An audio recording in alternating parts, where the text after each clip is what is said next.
Texarkana, where, John, you said earlier it hit triple digits up there, but you know, we've been focused on the heat here. I see you got the track in the tropics graphic up there behind you.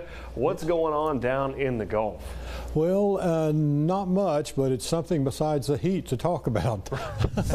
To be honest with you, there's really nothing going on much in the tropics. Just one little area of a disturbance there, which is east of Barbados.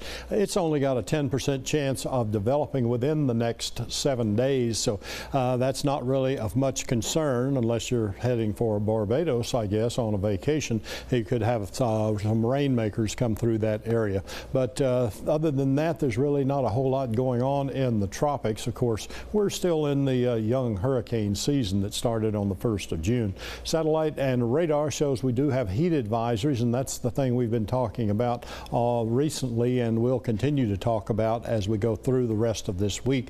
Those heat advisories stretch all the way from the southeast coast to the central plains, and we did have some thunderstorms that developed where the hot air is moving across Kansas and northward and running into some cooler air coming down across Nebraska, and that did create that line of thunderstorms that you see moving down toward the Wichita, Kansas area.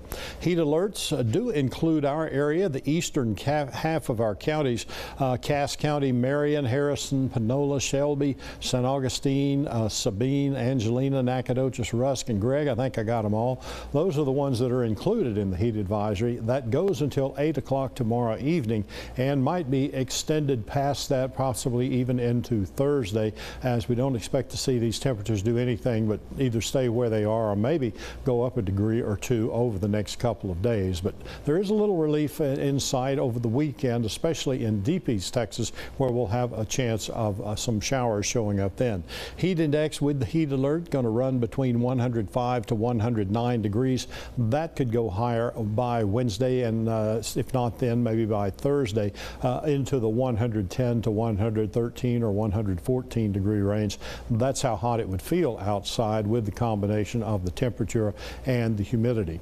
Our high temperatures today, as we said, 100 in Texarkana. Tyler made it to 96, first time this year it's reached that high in Tyler.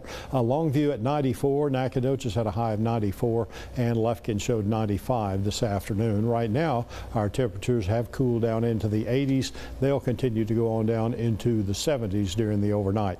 Long range forecast, we'll have plenty of sunshine with the heat index, as you can see, 103 to perhaps 109 by Friday. Isolated storms are possible Saturday.